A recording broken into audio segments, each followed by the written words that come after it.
Good evening, hockey fans, and welcome back to day number 3 of the 2025 Para Ice Hockey Championships here at the Lunenburg County Lifestyle Center here in Bridgewater, Nova Scotia. My name's Easton Shoup, joined alongside Steve Rombeek. Steve, what can we expect in our first semifinal matchup between Team Ontario and Team British Columbia? Oh, we're in for a treat for this one, Easton. Neither of these teams have seen each other in this tournament just yet. Ontario facing Alberta the past couple games and BC facing Saskatchewan the past couple of games. But this one's going to be a good one. They both have a very similar style of play. Good defense, good offense. They've got some speed, got good passing skills, and aren't afraid to make some big hits.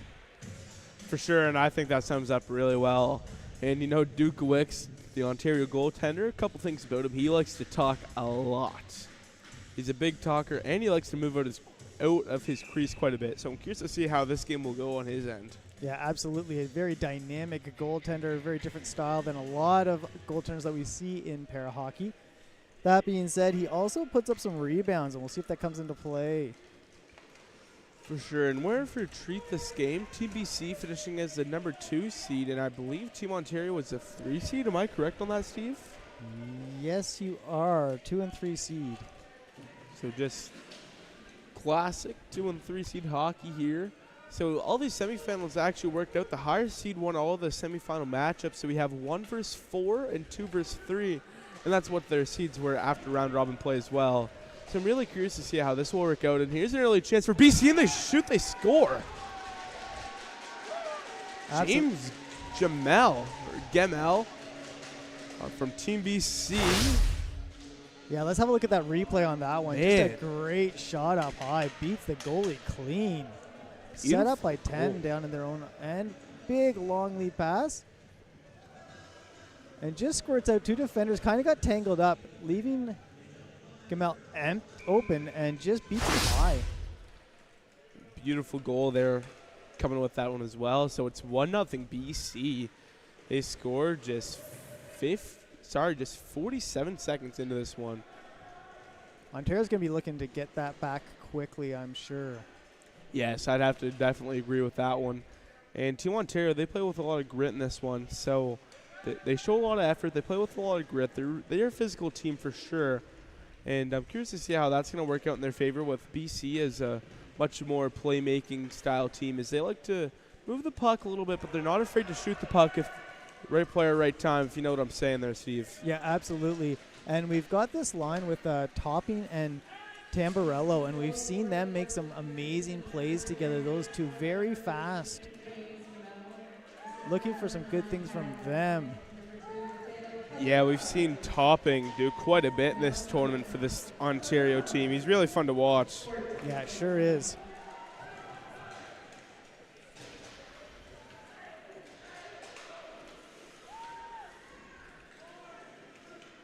And I'm really excited for this semifinal. But, Steve, I got to be honest, I'm a lot more excited for the next one after this one, with Team Quebec being the number 1 seed. But the Manitoba fan base is unreal. Yeah, absolutely. And Manitoba's been having a great tournament. They face some challenging competitors and come out on top. That one's going to be cleared away. That's going to roll through center ice, be picked up in the defensive end for British Columbia. It's picked up by Hurst now. Still sticking with that one, actually. He's going to pass that one up to the left side. It'll be tape-to-tape feed. An offside called by the linesman wearing the Hockey New Brunswick patch. And so far, pretty much what we expected. Back and forth hockey. I think we're going to see a lot of that. Should make for a very exciting game. Just one shot so far on net, and that resulted in 1 goal.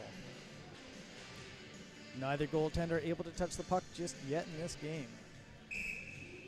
Referee Drake Robinson signals the line change and tells his fellow Nova Scotia linesman that we're all set to go here, and the puck is dropped and we're all good to go. Here's Team Ontario. Martin will pass that one to some open space over there. Nobody really there to take it, but Verburn will come in and crash that one and pick it up for Team Ontario. And that one didn't really go as anticipated, but Team Ontario sticking with it. And here could be a collision with Rivard. Rivard's a very fun player to watch here, Steve. Not a lot of people talk about him. We haven't really talked about him too much, but he really is a fun player to watch on this BC team. Yeah, he's exciting. He's spent some penalty minutes as well. Both these teams have not been shy from being in the box throughout this tournament. Now that one's going to be sent down as well. Martin has it behind his own net. He'll take a bump along the boards that time, and BC will fire that one down. Has a man coming across that time. Gets it over to his sink. A shot there. It goes high. Had him beat upstairs. Absolutely. Had that open net. 3/4 of the net. Chose to go over top of it. Although I don't think he chose to, but that's how it ended up. An offside called, and the linesman's going to send that one down the other way. And that's going to go all the way down.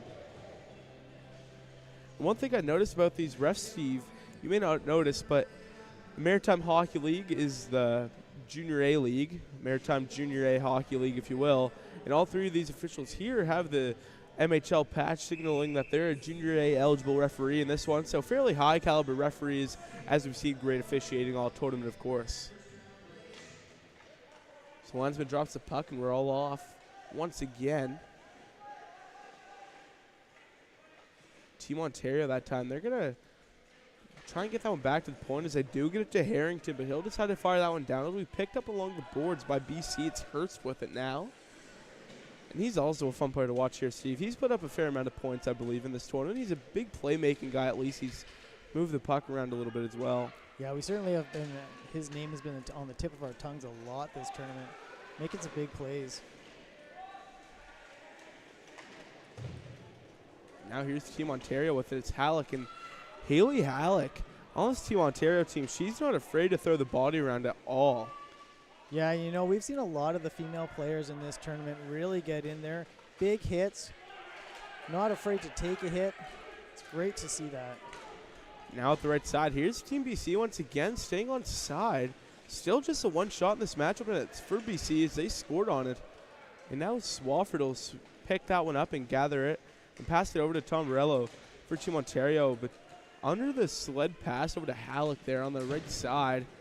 That one will be broken up there, a bit of a collision. Now still a good sized battle there along the boards, and it's finally broken up. They seem to be tied up there. Looks like Swafford in there for Team Ontario. TBC fighting for possession in there. This one's finally going to come loose, but that one's broken up once again and by Norris, and that one's forced up to center, and now Tom Morello is going to have to skate for that loose puck, and there's a good size check there. Another hit there from Team BC. Offside called on the play. Good fight by Norris along the boards there for BC. 9:32 to go here in the first period. Still 1-0 the shots just for BC, and they lead at 1-0. We'll take a look at your playoff format.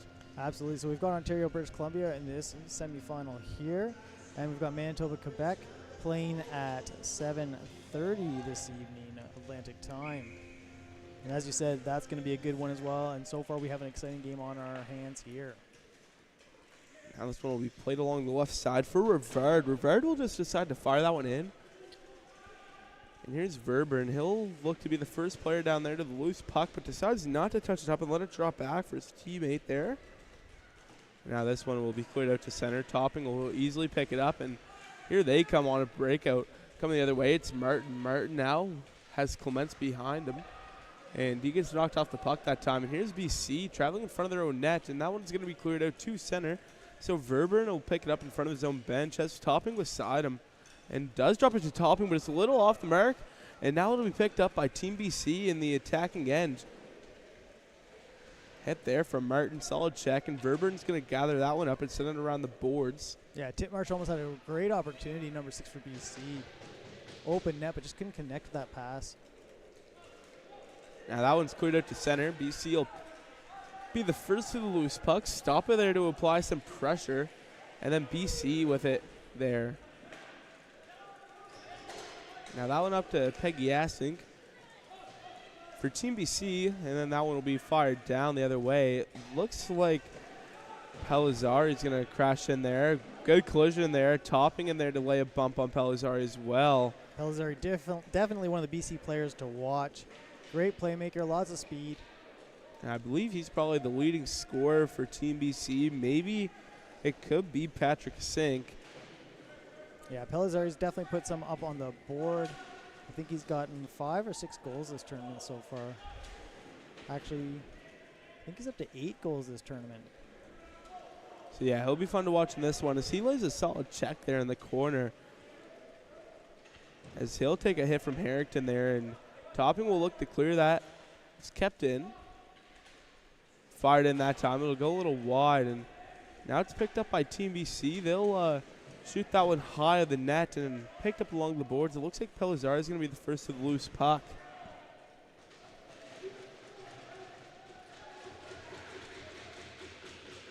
Both teams are getting fired up over there on the first side. Most of the BC team along that boards. Ontario keeping a couple defenders out in center. Looks like it's going to be icing on the play here, Steve, and it will be. Yeah, notice that BC all were going along those boards. They had one guy waiting up at the point. Ontario very disciplined to keep a few players out, protecting their net. Here we'll have a look at these rosters early in this game here. Ontario on your screen. And then, of course, British Columbia as well. And as we've noted multiple times, there's a few repeat last names there. For sure. Pardon me. And still only the one shot in this matchup, Steve. So very defensive and competitive style game here. Pelizari's going to look to coast in on the left side. Shot, he scores! Two shots, 2 goals, Team BC. This time, Matteo Pelizari from Vancouver, BC finds the back of the net. Yeah, absolutely. Pelizari dancing around. He's been doing that all tournament. If he has that puck on his stick, he can make some magic happen. Cycles around, beats these 2 defense. Great acceleration, beats another defense. Finds that net. Well done. Excellent singular effort there by Pelizari. That gives him a nice, comfortable 2-0 lead with 6:44 remaining in this first period. Referee Drake Robinson into center to drop the puck, and we get set to go here. And we're all good now. So the puck is dropped, and 2 shots, 2 goals. BC leads this one by 2, but you know what? As Ray Ferrara would say, the 2-goal lead is the worst lead in hockey, but you know what's better than being down by 2? Being up by 2, so. Absolutely. You said it, Easton. Especially when it's a 2-shot, 2-goal. That's a good ratio to have. BC is always in this tournament setting up a good defense, very positional defense. For sure, and as we saw last night, we were talking about it briefly, with BC playing Saskatchewan. We heard their goaltender shouting, and actually it might have been one of their coaches as well, screaming from the bench, box, box, box, trying to get them to set up the box defense. Yeah, absolutely. That box defense, the 4-man down low in a box formation right in front of the net. They cycle around who's in each position and allows them to go with a single individual to go check whoever has the puck coming in on the offense. And it keeps the ability to collapse in on anybody coming down that lane, forcing all the shots to come from the outside.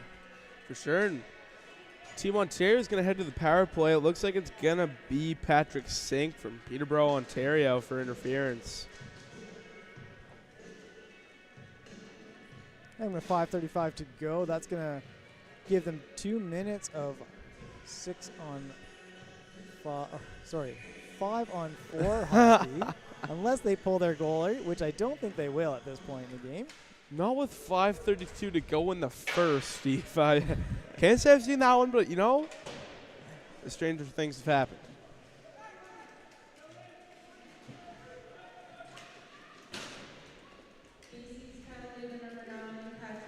So now in the neutral zone, that one gets sent down and picked up along the boards. BC will look to clear that one. It's picked off by Clements, though.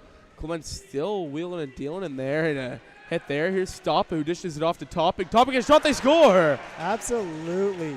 I noticed some fast players out there, and they were definitely looking for a quick goal there, and they got it. What a great team play by Team Ontario. Travis Topping from Vienna, Ontario. Beautiful goal, and we've said his name a lot And both teams so far, no goalie has made a save yet in this hockey game. Great work by Clements there to take on 2 defenders, and they couldn't do anything. And that just freed up the other 2 to set up a beautiful pass, top shelf. Beautiful tic-tac-toe play. I mean, it wasn't as clean with the tick, but the tack and the toe were nice and clean there from Stoppa, who sent it over to Topping and found the back of the net. And here comes BC and on goal the other way. Shot that time, misses the net. Great chance that time for Pellizzari. And here's Dukovic, sorry. As we said, playing very aggressively, comes out of the net, very agile on his sled. He always plays at the top of his crease, and if you look, he never, when the puck is in his own end, he tries not to come out of the blue paint, actually. Yeah, you're very correct He there. likes to roll around, because there's a red line around that blue paint. That's where he likes to roll around, usually, have his blade on. So the reason that one wasn't delay a game is because it tipped the glass there. Yeah, and down the other end, we have Garrett, who has been solid this whole tournament. Got beat on that high stick side on that last one, but at that range, not much that he can do when they go top shelf. Yeah, Garrett coming out of Surrey, BC. And we haven't seen a whole lot of Maggie Manning this tournament, but when she's been in, she has been solid, Steve. Absolutely. And what a save by Dukovic there. Yeah, I think that was kind of trying to get a little pass through the crease, but he wasn't having any of that. Just grabbed on and hold on to it. Wasn't the hardest shot in the world, but I mean, it was definitely a solid chance there. And we finally have a differential between the shots and goals. Yes. So Dukovic, though he's down by 1, he has the first save of the hockey game. And there's a shot there, and he gets the second one of the hockey game. That was a beautiful save that time by Dukovic. He decides to play that one along, actually. Now he's going to get the whistle. Yeah, it seems like his defenders were waiting for him to cover it, and he was looking for a pass.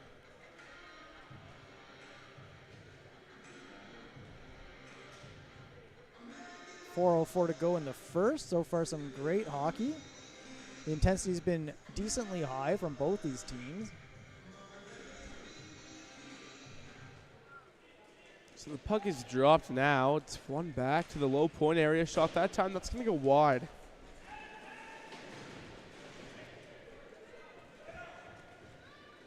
So now here comes BC coming in with the shot that time. That one gets blocked, and the lane was a little clogged up there. Sorry, as I meant to say. And that's what Ontario is fairly good at, Steve, is they like to clog up the lanes quite a bit, and it's very nice to see that. Yeah, both these teams playing a very good positional defense.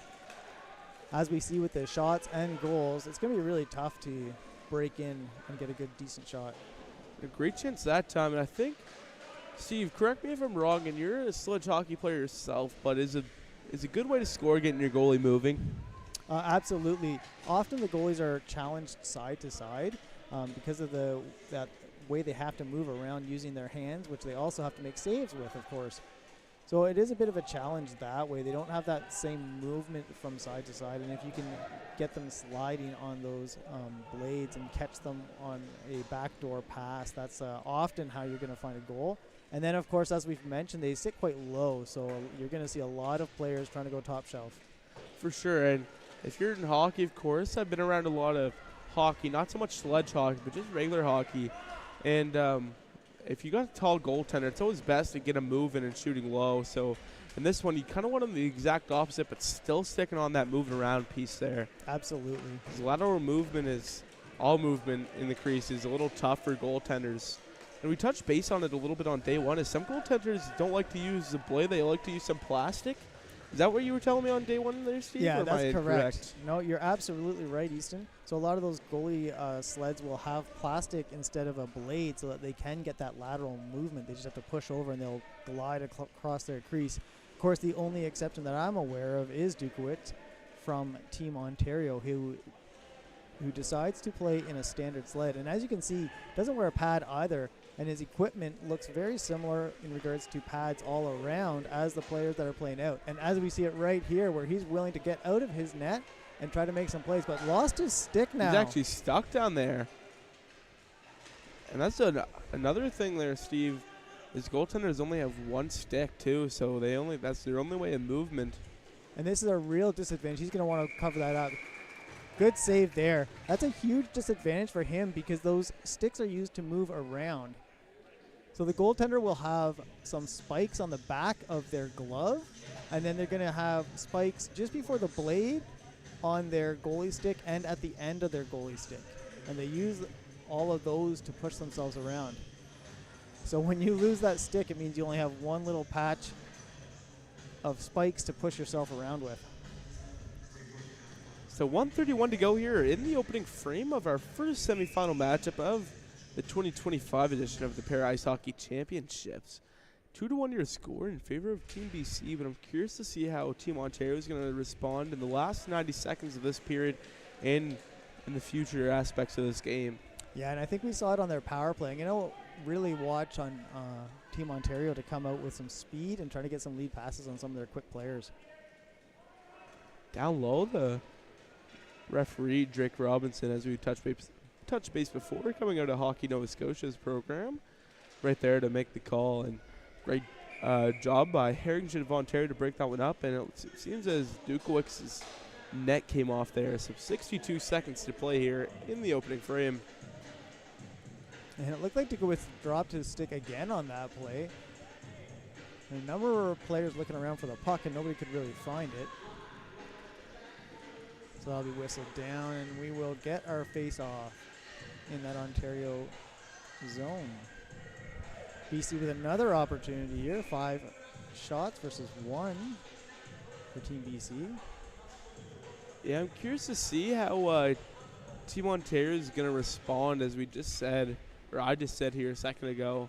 I think Ontario needs to come out with a little more intensity there in the second period, and even towards the end of this first period, to maybe get a momentum boost and tie it up going into the intermission. Yeah, with 49 seconds left, if they could get a breakaway and a quick goal, that would make a big difference for the psychological aspect of the game going out of the first and into the second. For sure, and they're not finding it, though. BC definitely taking control here. Almost a great chance down low that time for Team BC. Pass just goes a little wide. 30 seconds to play here in the first period of this hockey game. And Tombarello will just decide to clear that one out to neutral zone and wait. And that one will run off 10 seconds of game time, if not a little bit more. Team BC playing it with it out there. 15 seconds to go. And either team looking for a rush to get something going for them. But if you're BC, you just want to try and prevent Team Ontario from getting one here to swing their momentum. Absolutely. That's kind of what they did there. They just stumped it in, and that's going to do it for the opening frame. Yeah, BC happy with the way things are on the board going into the second, so they'll just dump that in for sure.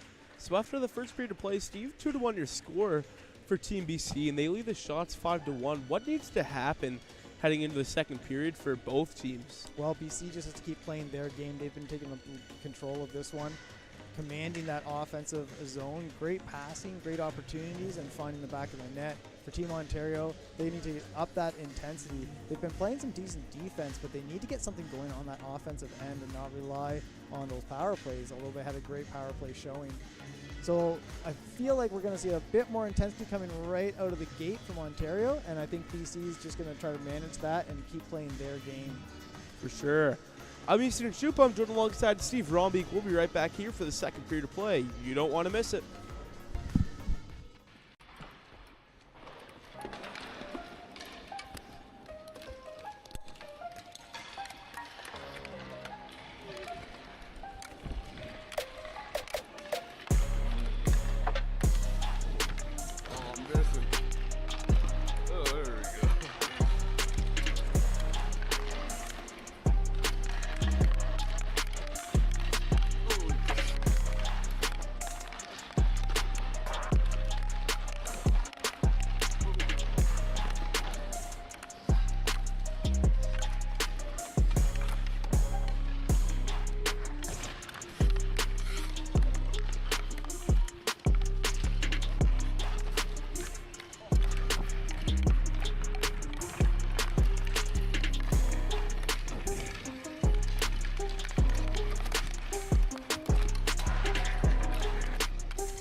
no idea.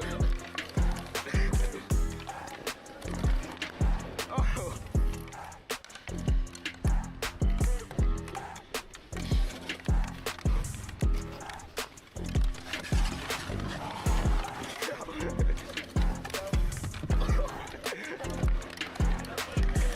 Come on, Lucas!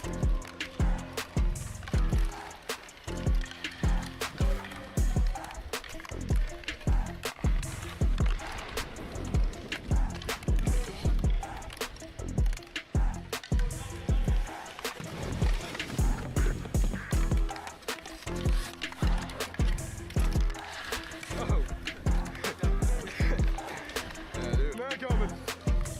Right here.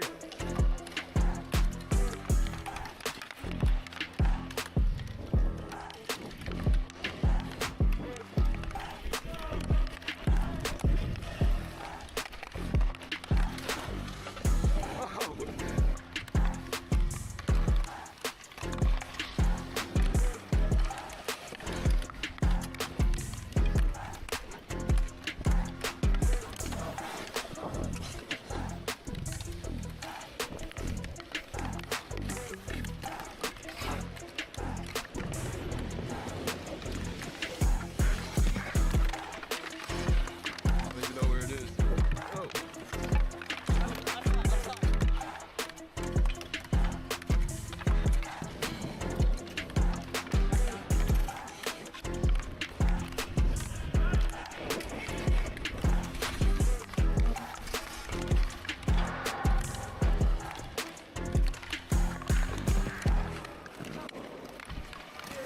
Oh, that's it.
Our mission at the Shriners Hospitals for Children Canada is to really make the lives of patients and families the best that it can be and really lift up patients who need our services to fulfill the most optimal version of themselves. We take care of all orthopedic problems in pediatrics, but we super specialize in really rare conditions and complex conditions that involve orthopedics and other specialties. A lot of the patients that will come to the motion lab are surgical candidates. So the surgeon may be able to do a great plan with just medical imaging, with the clinical history of the patient and some observation, whereas the motion lab will bring real numbers that we can measure that the eye cannot catch necessarily. And so it allows us to be more precise in the diagnostic of the patient, and then it allows us to better plan the treatment. Rehabilitation is not easy. It's a tough part. So when we do rehabilitation, we did the surgery. Now we have the tough part, moving with difficulties, and it's saying, okay, now you're gonna have to do something that you might not wanna do. So how do we make that enticing for a patient to do this? And when I see parents writing back and saying, going to physio is the best part of my day, I said, oh, we're doing definitely something right. Without Shriners, I know my leg wouldn't be straight. And Shriners, it's really special because there's only 2 doctors that can do this type of operation. So I know I couldn't just go to another hospital. It was here or I wouldn't do it.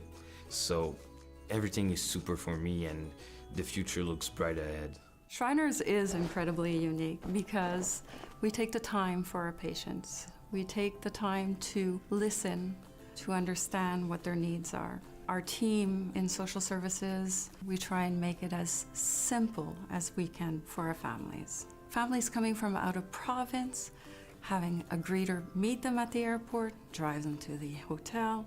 We make sure that our families are comfortable in what they do and in their decision of coming to our hospital, knowing that our people are the best that you can have right now.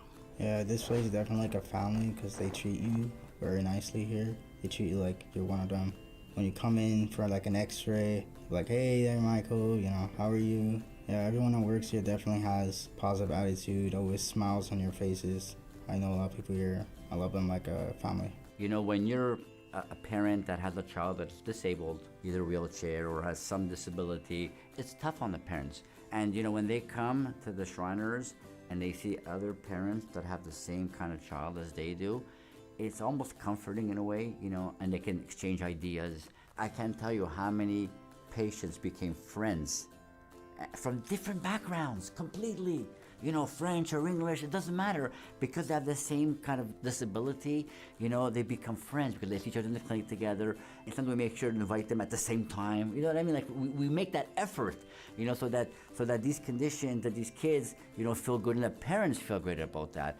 And I think that that's something that we pride ourselves in. During the treatment, when it's really hard on him because he goes through a lot of emotions, anxiety, we always have one nurse that comes to distract him, to play games with him. They bring their virtual goggles so that he doesn't think of the pain that he's going to go through. All these little details make the Shriners so special. We cover a wide range from the molecular to the bedside of the patient. And that was the vision from the get-go. And I think the best example that this vision works is that this facility has developed a standard of care for 3 pediatric metabolic bone diseases. So those now are the treatments that are used throughout the world that were developed here at Shriners Hospitals for Children Canada. And I think it is unique because it has a very high-performing research center, which not all hospitals have.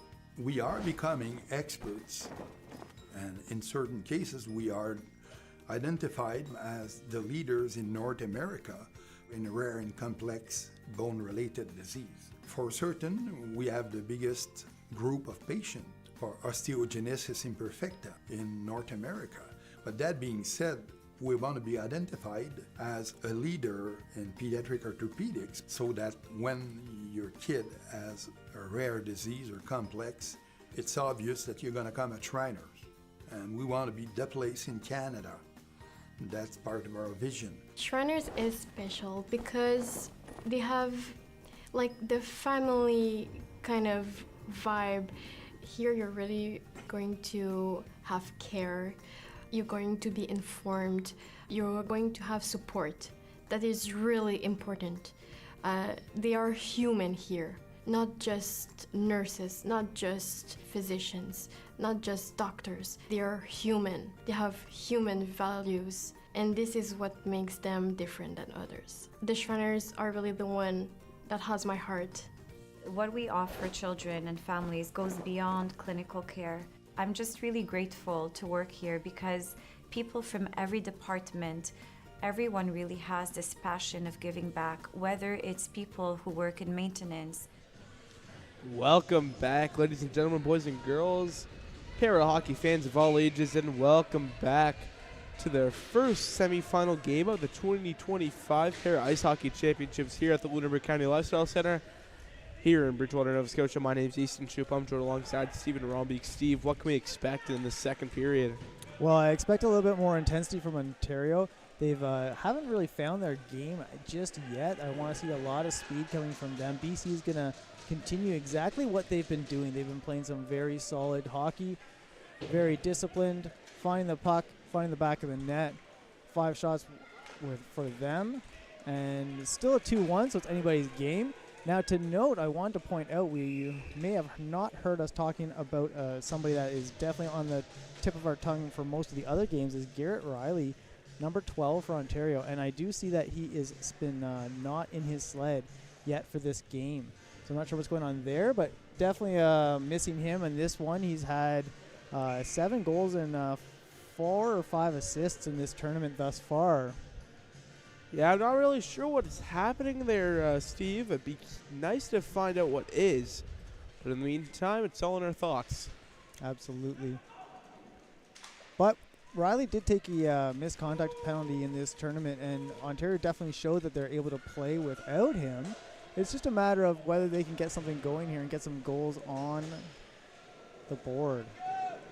And actually, I just saw that Maddox Miles on Team Ontario's bench, he just fell down over there. He seems to be doing all right. He gets up on his own, but he hasn't played this tournament at all for Ontario, so I'm assuming he's probably injured as well. Yeah, it looks that way. No one's going to reach Dukowicz. He's just going to play it, though. It's easily picked off. Yeah, he was looking for that long lead pass. I think he wants to get himself an assist in this game, but he's not finding it there.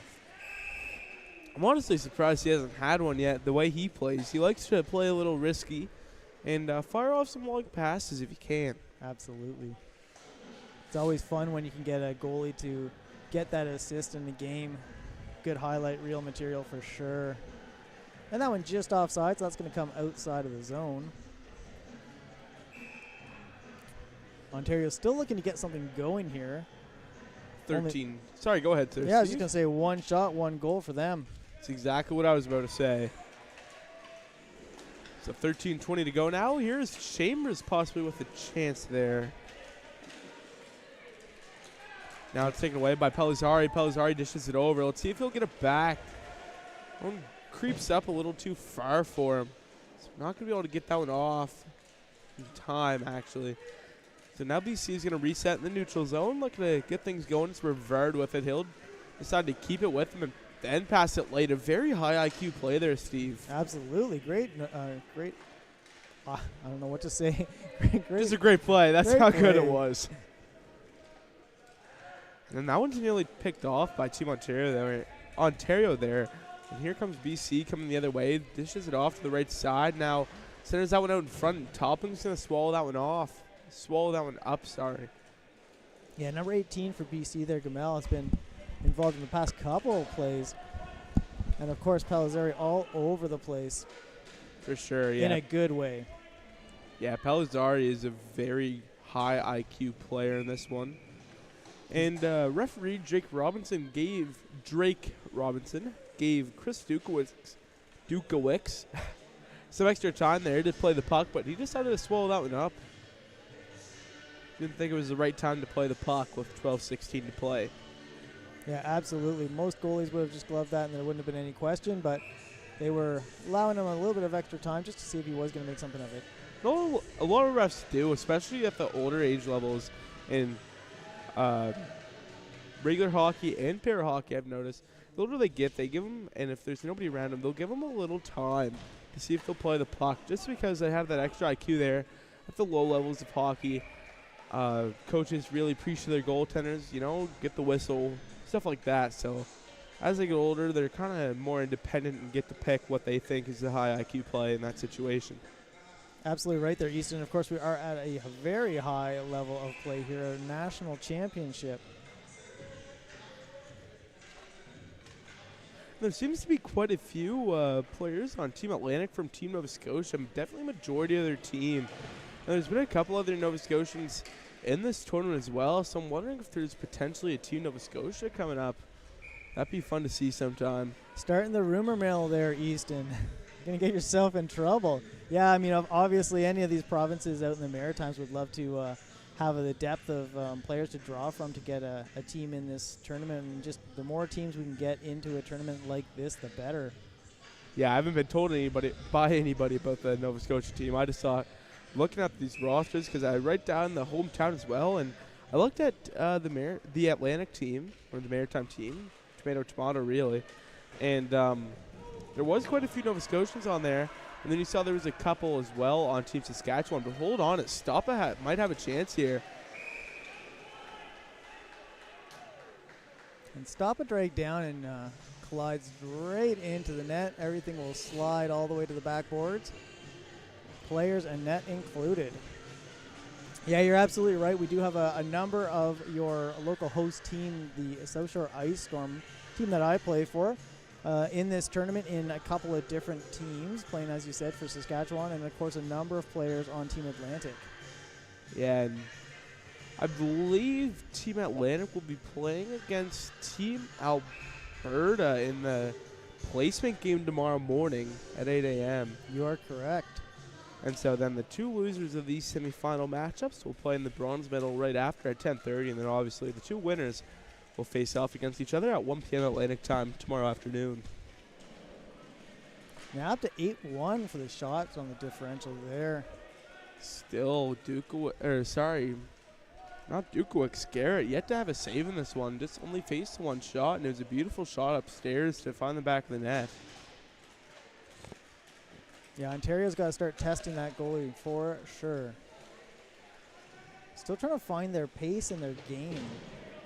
Kind of surprised we haven't seen some more highlight type plays from some of their faster, quick little players like Stoppa, Topping, and Tamburello, who have definitely been some great playmakers.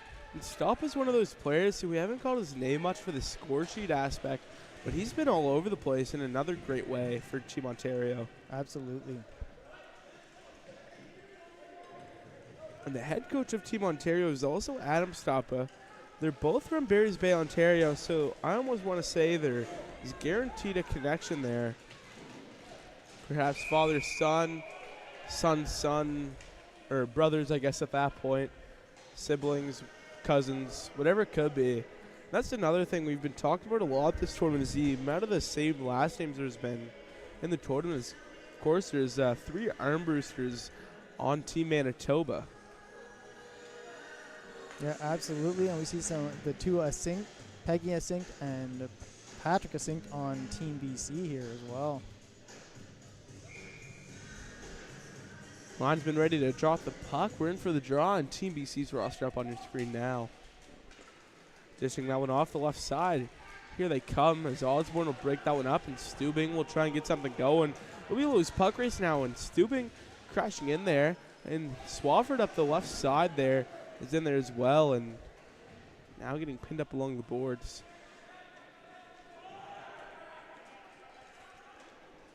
Now that one will be brought back to the point, actually, but BC's going to pick it off, and they're going to fire that one up the left side. Goes a little wide, and Osborne will pick it up on his own end for Team Ontario, and great job that time for preventing Pellizzari to easily poke that one away from him and reach Dukowicz on the other side. Yeah, you don't want to give Pellizzari the chance to get that on his stick like that. That was a great defensive play and choice that they're bringing to the boards. He's a great player. Now that one will come out to center a little ways. It's picked up by Team BC, actually. And now here's Pellizzari once again for Team BC. Let's see what he's going to do here. He wears the C on his jersey. He's a captain for Team BC, so he definitely leads by example out there. And maybe it's just me, Easton, but this intensity seems to be picking up just in the past minute or so here. 9:10 to go in the second. And this game has been rolling right along there, Steve. Very little stoppage of play. It's been a great game thus far. Well officiated, I will say as well. Here we go the other way, actually. That one unable to be held onto by a sink. Staying on side there just by a toenail, if you will.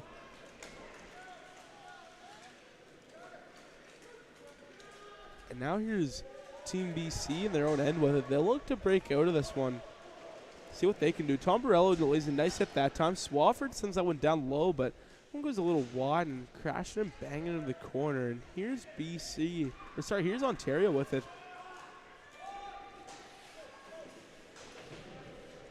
Right there, that one's going to come out to center a little ways. Is Pellizzari with it. That one will be sent over to the left side. Actually, it'll be picked up by a sink on that left wing side, and he'll look to get that one down low. He does get it down there to Hurst, and now here it comes out to center for Stop, but that one just goes a little wide of him, so it'll be sent back in by Team BC. Let's see what they can do. Somebody stick out in the neutral zone. It looks like it's going to be Tom Borello's. It actually looked like Chambers tried to get it over to him, but I don't think Topping really realized that. Sorry, not Chambers. Molnar tried to get it over to him, but I don't think Topping really realized that. Some good back and forth just in this past little bit here. Good hit there.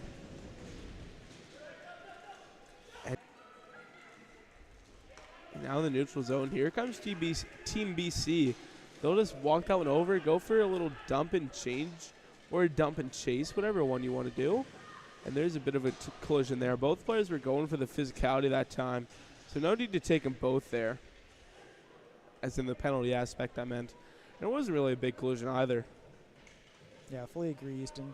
You're going to let them play on with that one.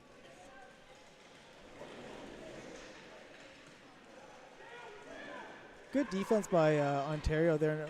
Hold on now, Steve. That's a beautiful save, but talk about defense. And then Pellizzari does that, but luckily Dukowic's there to make the stop. Yeah, the first time Pellizzari tried to walk in, there was 3 of them, and he just couldn't find his way through. But, of course, as you saw, able to walk through 2 that time and get a shot off.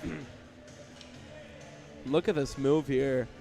Pellizzari really beats 1, beats 2, beats 3. Glove save. Well done by Dukowicz on that one. He's really sharp with that glove. Yeah, he sure is. He's got good timing to go down and recognizes that as soon as he goes down that they're going to try to go high on him, and he's quick with that glove, as you said.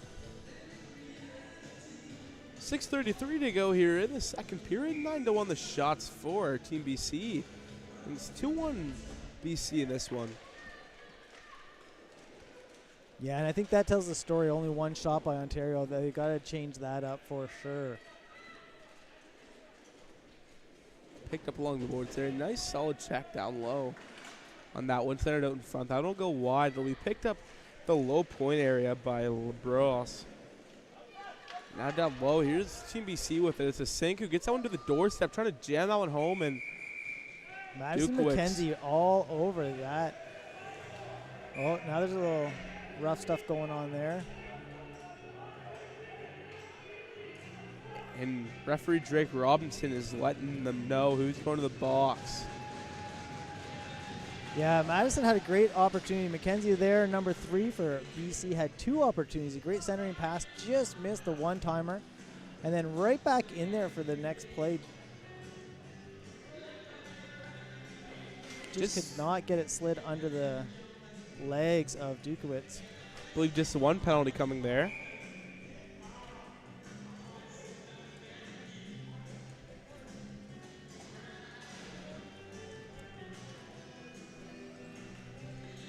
And that will be on number 12 for the BC team, Andy Lebros from Orono, Ontario, playing on BC.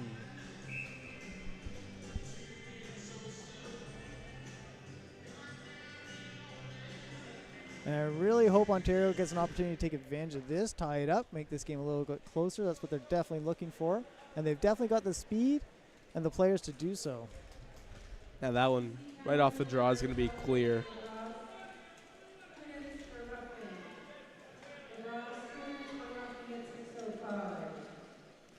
Now up the left side. That one's broken up by Team BC, and they'll get that one down low. Almost a shorthanded chance there.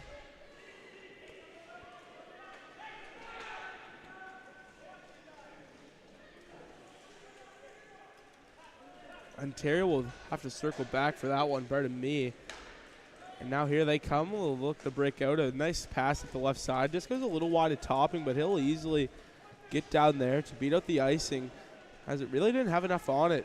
But Pellizzari has it now on his own end. Let's see what he can do. He might decide to skate this one out, and he so far is. Beautiful play that time from Pellizzari. Now he'll send it down, and he wasted a good amount of time there just on skating that one down. Absolutely. Such good puck handling skills by Pellizzari. Now pass up the right side there for Team Ontario, though. BC will pick it up. Now here's Team BC. They'll fire that one up the gut.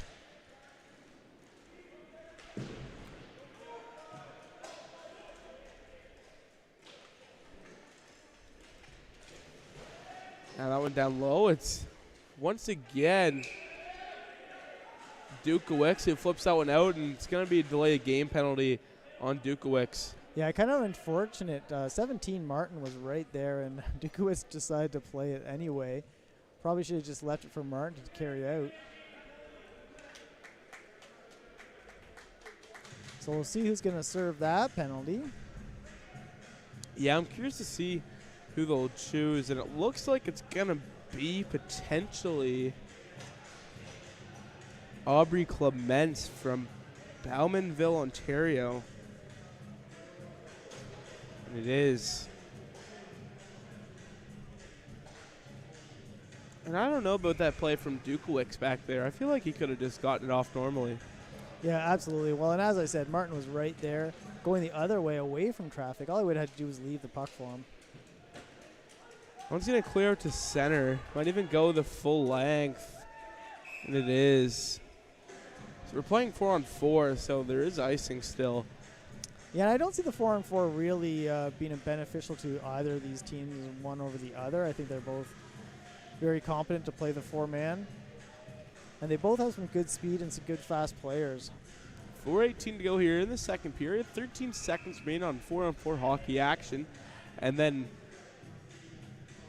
BC will head to the power play for that one for 1 minute and 33 seconds, I do believe.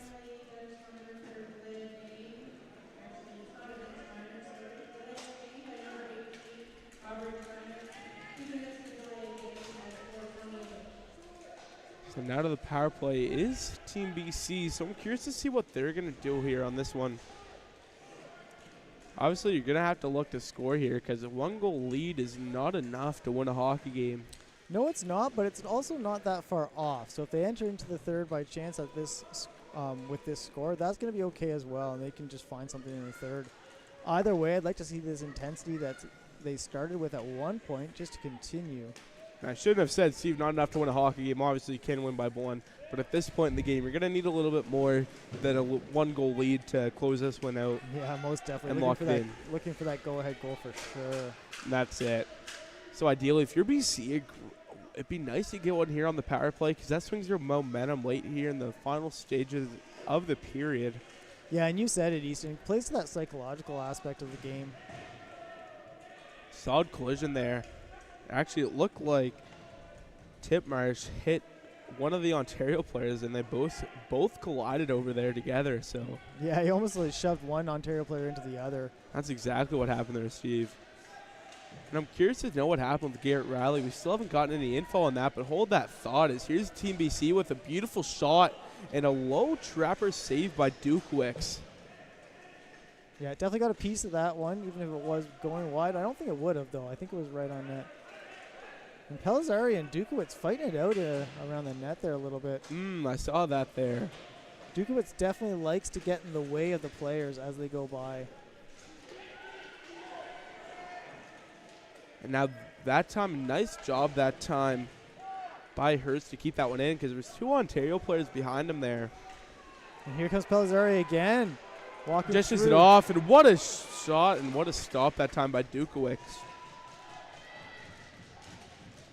Yeah, Patrick Asink has been in that pocket all tournament, and no difference there. He just couldn't get enough on it. Now here's Martin in his own end. He'll fire that one up, and BC will touch it up. Chambers has it now for Team Ontario, and they'll stay on side that time just by a hair. Now that one narrowly missed the too many men call there, but I don't think it really was. It was really close, but I think he did get off the ice in just a second. Yeah, and certainly the officials felt so as well. Offside called on the play that time. I think they nailed that one there, Steve. Looked like it from up here, but it was definitely a close play. Yeah, it definitely was, but we've had some, as we've said, the officiating's been great, and they've got that best view right along the line. So I'll come out for the last minute 30 of play in the second. 5-on-5 hockey. We'll see if that stays that way for the rest of this period. BC's still quite comfortably in control most of the time in this game. 90 seconds remaining here in the middle frame. Team Ontario still yet to get their first shot in the second period here. Team BC once again has put up 5. So Ontario really, I wouldn't even call them asleep in this period. They've just had trouble setting up. Yeah, I would agree. I think the effort is there. I would say that they're definitely putting 100% effort in. There's the desire is there, but they're just not getting anything going. I think they're playing a little too complicated, Steve. That's kind of what I'm assessing here. You could be very right, Easton. So now here's BC. They'll take it in the neutral zone, try and skate it up the right wing. Now that one into the attacking end. Trying to center that one in front. Center that one in front, as I meant to say there. Now here's BC on the side of the net that time, and Dukewick's got interfered with, and he was chirping to the referee, Drake Robinson, there, and I don't blame him for not giving him a call there. I don't really think there needed to be one. It was just all in the plates. Yeah, I agree. At the end of the day, it's hockey, like it happens. Well, and Dukowitz, as we've said, he does try to get in the way of the players, so he's creating a lot of that interference himself. He's not innocent whatsoever. 10 seconds to go here. Maybe a chance for BC, and like we said there, great late chance that time. Off a deflection, and Dukowicz there to stop the puck with 7 seconds to go here. Well, and as you saw, Dukowitz will sit there with the puck open with his glove above it and wait for the BC player to come crashing in and then complain about it. So he's creating these scenarios for himself sometimes, but creating his own problems, if you will.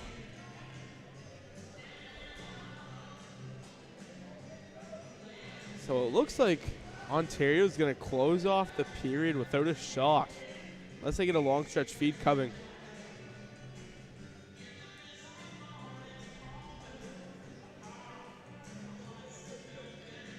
And Ontario looking to get a couple players changed, and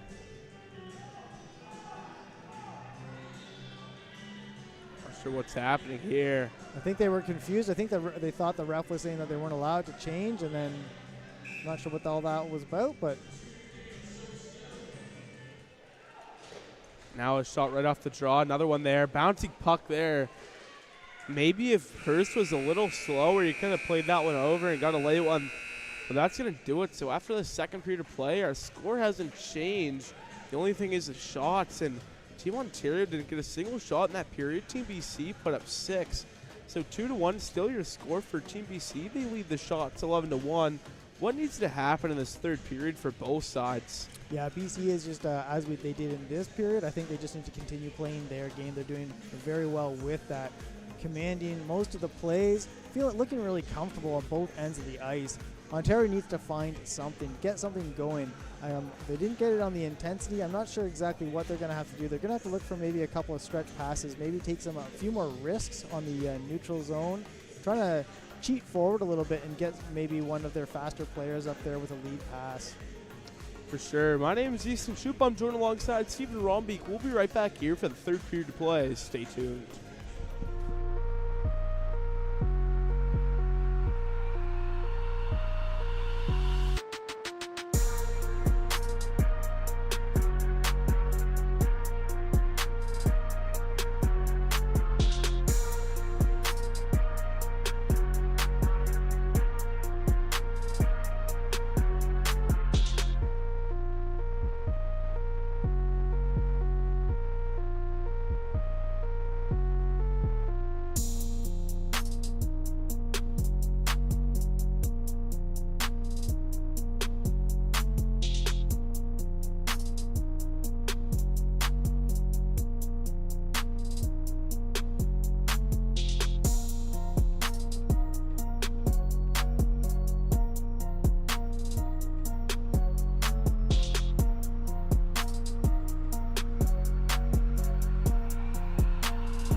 Alrighty, welcome back, hockey fans, and welcome back to our first semifinal matchup of the tournament between Team Ontario and Team BC. My name's Easton Shoup, joined alongside Stephen Rombeek. Steve, what can we expect in this period? Well, I'll tell you, we're going to expect the same thing that we've seen all game from BC. It's working for them. Only one shot on goal from that Ontario team. So they're going to keep doing what they've been doing, and they've been doing it really well.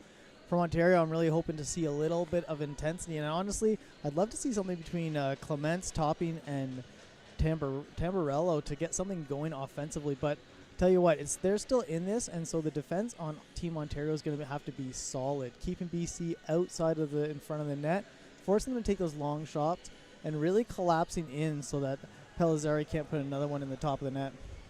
For sure, and we saw this issue with Dukowicz earlier where he screwed up the ice a little bit down there. I'm wondering if that might have happened again. Yeah, he tends to, I'm not sure whether he uses his pick, but he kind of makes snow piles, if you will, while he's in net. And last time they decided to make him be in the same end, they haven't been flooding the ice between every period. So as a result, they are cleaning up that net. Going down the other end just to make sure that they clear both of the creases out equally.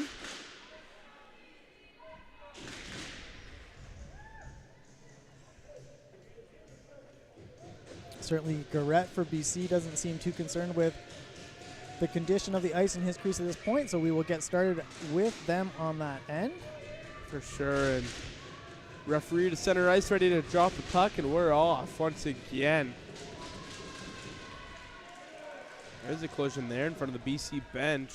We'll look hot to start this period, Steve.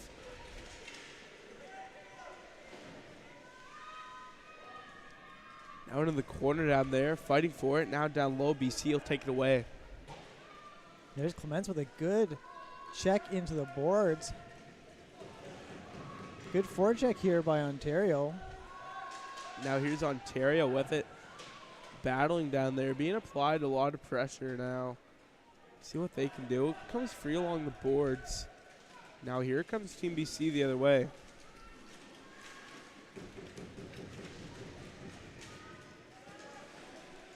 And then here's Pellizzari on goal another time. He doesn't pass that one over, but he takes it himself to the forehand and he scores. Matteo Pellizzari finds his back of the net for the second time today.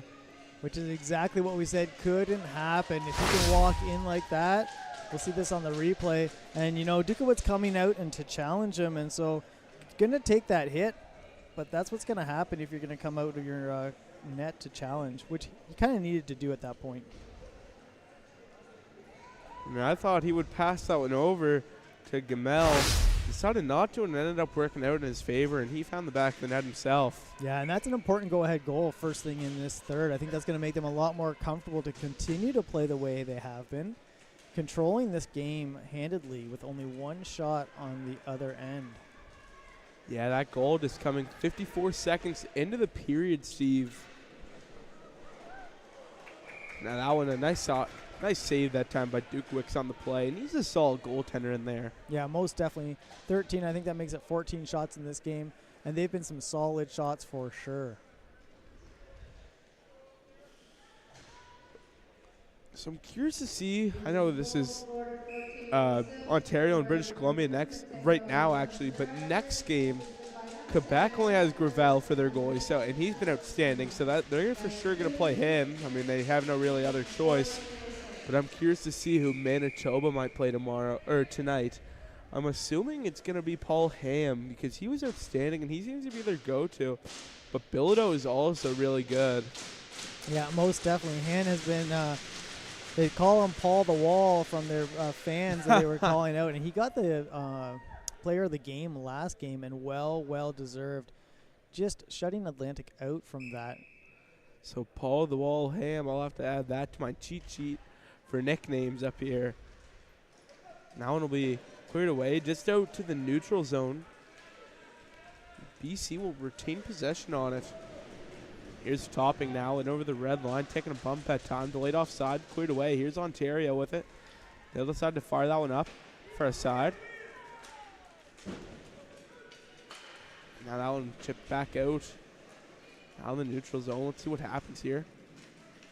And Ontario's pretty strong in their neutral zone battles, but they just have not been able to get anything going in the offensive zone this game.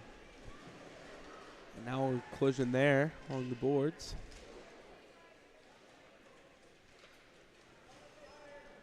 Down low now, skating for that puck. Sent down low. It'll be picked up down low by Ontario once again. It's Tom Barella with it, and he'll look to break out going the other way. Whiffs on the pass that time. He'll get it back and dish it off to his left. Now here they come. Now passed over to the right side. That one goes a little wide, but I think they'll be all right in getting that one back. Now that one will be fired back in. See what happens here. Yeah, LeBros got a hold of that one, and LeBros has been very solid for the BC defense. This has been an excellent game to watch, and a big difference in this whole tournament for BC has been Matteo Pellizzari, an absolutely fun player to watch. Yeah, very quick, very fun, quick hands, excellent puck control, and it shows on the scoreboard and the stat sheet. Not sure about that one. That was a really close one there. Yeah, from my standpoint, I think it was definitely an offside. But yeah, as you said, it was very, very close. And of course, the offside coming where the blade is. But see if we can see it on the replay here. Pellizzari doing his best to stay onside. Oh yeah, definitely over. Yeah, made that one quick move and then cut in just too quickly. And sometimes it can be difficult up here to see the blade too. So that could have just been my bad there, Steve. Oh yeah, and those linesmen have been right on it. Now here's Team BC in their own end. They'll look to circle around their own goaltender and flip that one up, and a nifty play that time. That's going to be without a doubt icing. Unless it slows down, which it looks like it's gonna. Just barely going to be icing. Yeah, and Dukowicz was trying to wave it off. He didn't want icing. He wants to carry on. No going on that one. Which is fine. They'll bring it down for a face-off. And you know, Ontario has had a couple of quick goals off of face-offs. Now, both of those previous ones were shot in top shelf by Riley, who is sitting this one out. Yeah, and we got word that he has been put under concussion protocols after suffering a bit of a head injury earlier today. So he went on the ice for warm-ups, and we got told that when he was out there, it just didn't feel right for him. So he's going to sit this one out, and they are unsure if he's going to play tomorrow. Yeah, of course, that's unconfirmed through the rumor mill, but you're absolutely right, Easton. No, not taking any chances there for sure. No. Like we said, it wasn't the it wasn't like Steve Ferraro or Ray Ferraro in the NHL there. He has all the right rumors and everything that is going on. Yeah, absolutely. So, well, we certainly hope that he is okay, and in either way, win or lose in this game, Ontario's going to want him playing tomorrow. But if you just notice him on the bench over there, he's helping out his guys, and he's really trying to be a leader over there. As Pellizzari almost had a chance there. Yeah, it certainly is.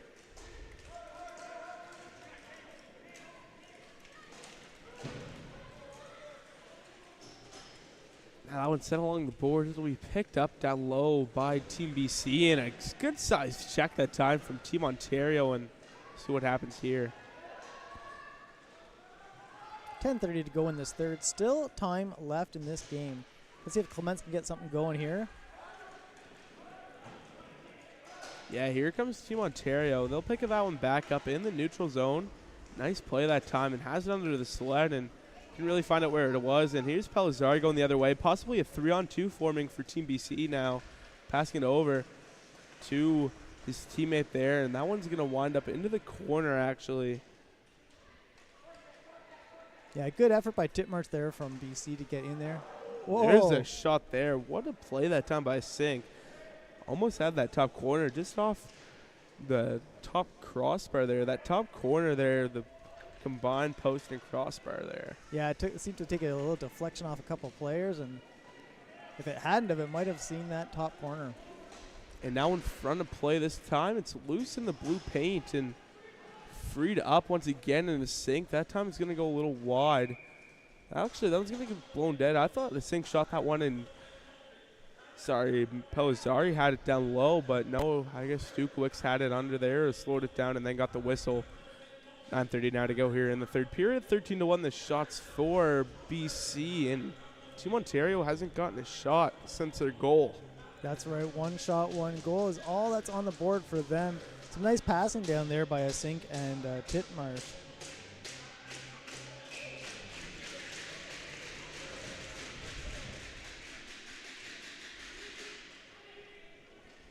Now we're off once again. I'm just going to be cleared away right off the draw, not taking any chances. That's going to slow right down there, Steve, and the linesman right there to wave it off. Yeah, and Topping is flying down the ice, trying to get something going, and this is exactly what we wanted. What a play that time. Is that going to be a shot, or did that stay a little wide? I think it might have gone a little wide. I think you're right. I don't think it was quite on net, but what a play. Amazing effort there. As I said, I've been hoping for this all game. The speed and the skill from Topping and from Tamburello there. Looking for Haley Halick, I believe it is. She had a great position right in the lane, looking for that one-timer. And a physical player, Halick, on this Team Ontario team. Yeah, very much so.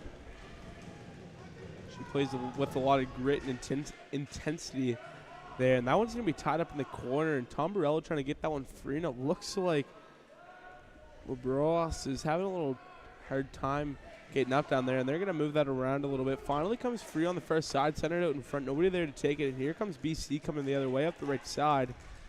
Dished off to the right. To his right, as I meant to say. I want to be fired down. And here comes Hurst coming in, I believe. One gets caught up in the corner there. Sent around by a sink, and Hurst will narrowly keep that one in as he crawls in. Yeah, I just caught an edge there, flipped over, but willing to get back in there and get a stick on it. And once again, he holds the line. What a play. What a sequence of events for Hurst. And he's still trying to hold it there, and that one must be out by now. And Topping crawls with it underneath him to get it out of the zone. And now here's Team Ontario. They'll look to start something up for them. They really need a goal here and couldn't pick a perfect time to get one that now to start swinging some momentum and get something to build off of. Now here's a chance for BC coming the other way. It's Pellizzari and over the red line, over the blue line now. And Pellizzari might have another one here. And on goal to the backhand, but a nice play that time by Dukowicz to be aggressive. Absolutely, and just enough pressure from the defense, combination of defense and Dukowicz to not quite get the handle on that one and put it in the net. Now that one will be dropped back along the boards now, trying to free it up. Now that one's going to be sent in by Rivard on the doorstep. That one is going to be cleared away out to center. Now here's Team BC with it. That one's going to be fired up the right side. A good collision there. Nice hit by Topping.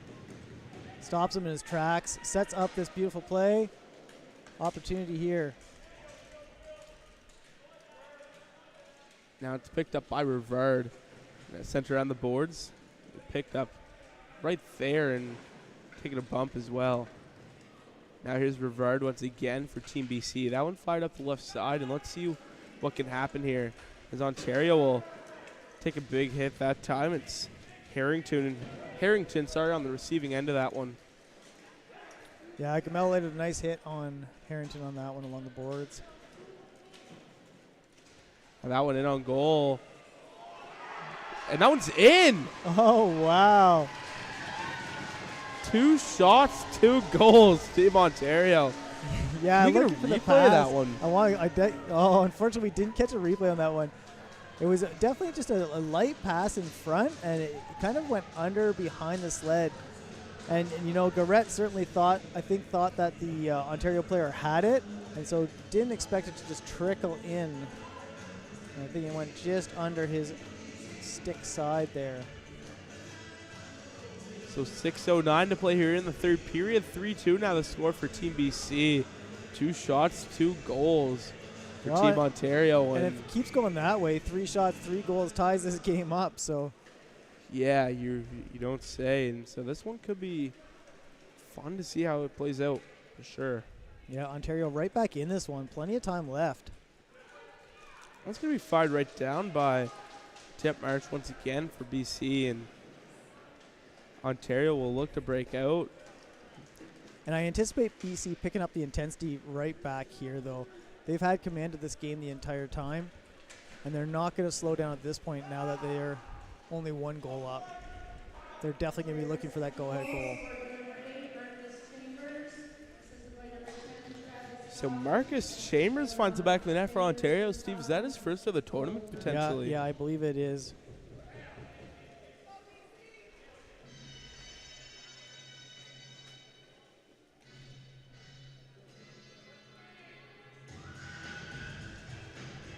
Yeah, Chambers has definitely had about 3 or 4 assists in this tournament, but that is definitely his first goal. Linesman and referee are having a little chit-chat over there, and they seem to think everything's all right. So referee will head down to his position. Linesmen are already where they need to be and signaling Ontario to back up there.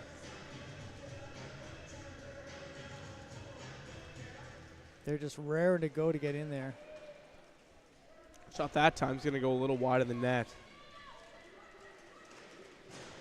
Yeah, and Patrick Asink has done that a few times off the face-off. Won the face-off, kept it on the opposite side of his sled, and taken a quick shot on net, or attempted to.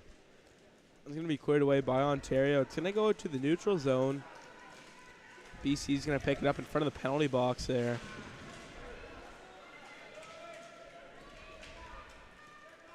Now that one might go the length for an icing. No, the lineman's going to wave it off.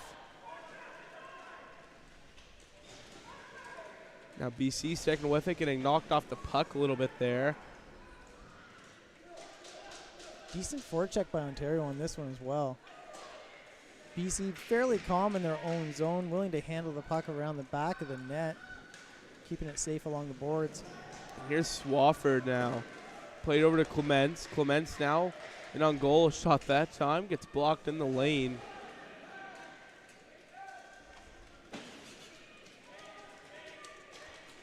Now it's picked up by Team Ontario. It's Stoppa who plays that one over, though. It's picked off by Pellizzari, the last person you want to give that up to. And a shot on goal. Beautiful stuff by Dukowicz, and Stoppa there to protect Pellizzari from his goaltender. Yeah, absolutely. And good choice by Pellizzari to take that shot. We had a number of BC players come crashing towards the net. Instead of trying to cycle through the defense on that one, just take a quick shot. If it goes in, great. If it doesn't, possible rebound. 100% there. 4:10 to go here in the third period. 14-2 the shots. And BC leads at 3-2. Yeah, and despite the 3 goals they've gotten, Dukowicz has been solid in that net. Now, unlike every other goalie in this tournament, Dukowicz actually wears a regular player's helmet in goal. Yeah, he sure does. And if you notice, he doesn't even seem like he's wearing the larger pads up top either. No, he doesn't. So very much likes to not have all that extra bulky gear around him, and that makes him able to move around a little better. Like we said before, he plays in a regular sled as well compared to some goaltenders. So really curious to see how this one plays out. Oh, big head hit there, face to face. Martin and having some words there.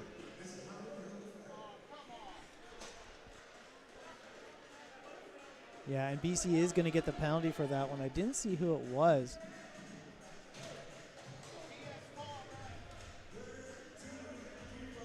I didn't see what really happened there. Did you there? Steve? Yeah, it was going for a chest-on-chest check, but ended up head-on-head check. So that's going to head to number 18, James Gamel. And Martin took the brunt of that one, face mask to face mask.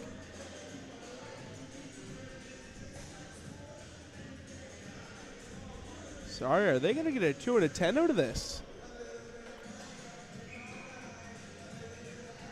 Not sure. Another man just went to the box for Team BC. Yeah, I'm not sure what that was about. Puck is dropped. The clock hasn't started yet. Now it has. Now that one's sent down.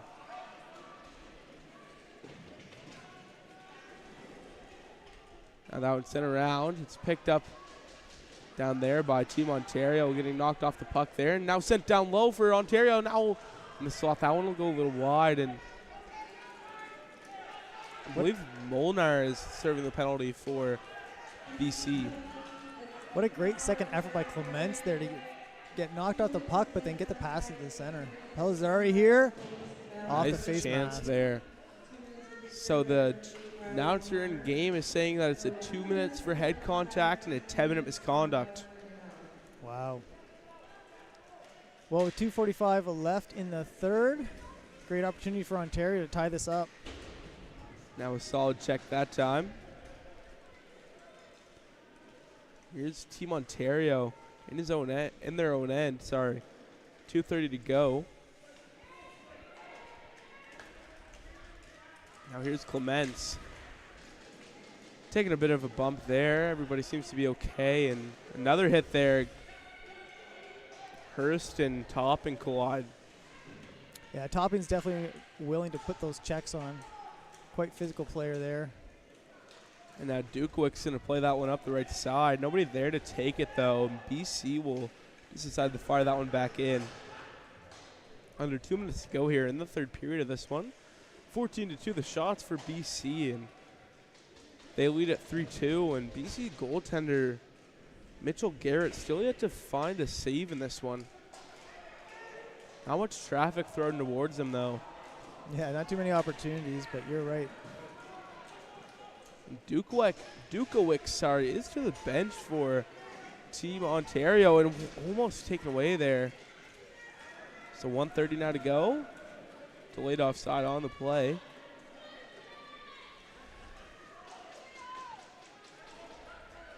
Now that one will be picked off at center ice by Team BC, and they'll chip that one off the boards, and they might have something going for him. Martin there in front of it. That one off the post, Steve.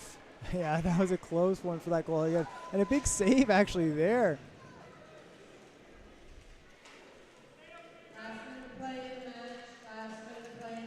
Harrington took acting as the goalie there for a second, took a big save. That's going to be icing and bring it back down. So Dukowicz will head back, I'd assume. And yes, he will. Making his way to the door. Works his way out. Head back to the net for this face-off. 54 seconds remaining. Looking for their third shot on net. Hopefully third goal to tie this up so that we can have some more exciting hockey.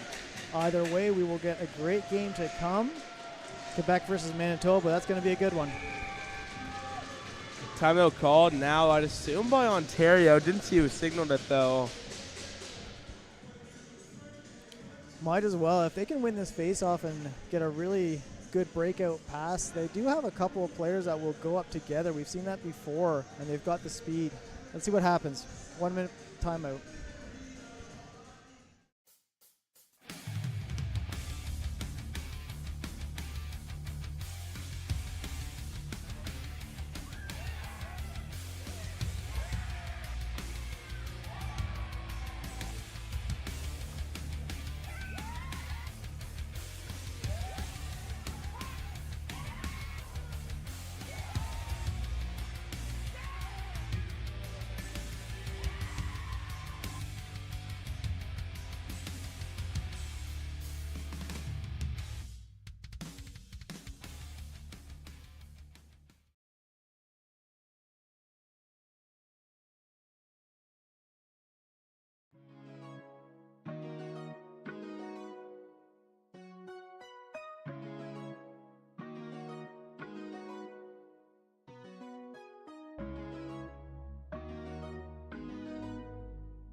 Alrighty, welcome back, hockey fans. We are back here for the semifinal matchup between Team Ontario and Team BC as BC leads at 3-2.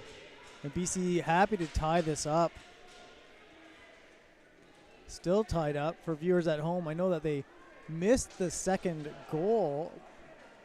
And I don't think Garrett's too unhappy that that one's not going to be on video, the little trickle past him.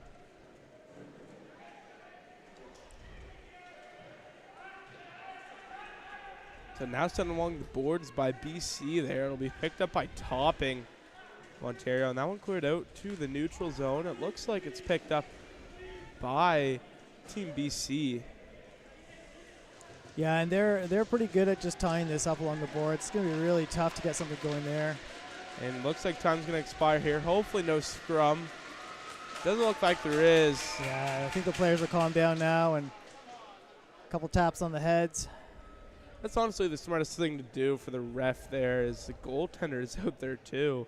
Yeah. And it'll just avoid the scrum too. Yeah, Dukowitz came all the way up there. Well, I think he was starting to head towards the net. I think so. Or the bench, sorry. To the bench, yeah, I think so. But ends up right there.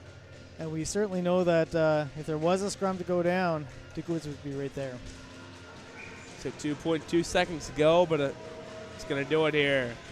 Yeah, and they'll just relax. And last little push and shove by Clements. And what a game there. Unfortunately for Garrett in that one, that second goal especially took a weird bounce on him. But yeah, it's 2 shots, 2 goals, but doesn't matter at this point. They put a win on the board. Yeah, what an awesome game, Steve. 1-goal finish. And I think we could see another competitive game like this in our next semifinal game, which will be live on this YouTube channel right here, coming up shortly after we conclude this broadcast between Team Manitoba and Team Quebec. We know how passionate those Team Manitoba fans are. Steve, talk to us a little bit about that. Well, Quebec's just been a powerhouse in this tournament, so Manitoba's going to have to dig really deep, but they have been coming up and beating probably the odds with multiple games that they've played in this tournament. So anything can happen. They are digging deep, and they are hungry for a win there. It's going to be an exciting game. My name's Easton Shoup. I'm joined alongside Steve Rombeek. We'll be right back here for our second semifinal matchup between Team Quebec and Team Manitoba. After this game, BC has advanced to the final tomorrow afternoon at 1 p.m. We'll see you then.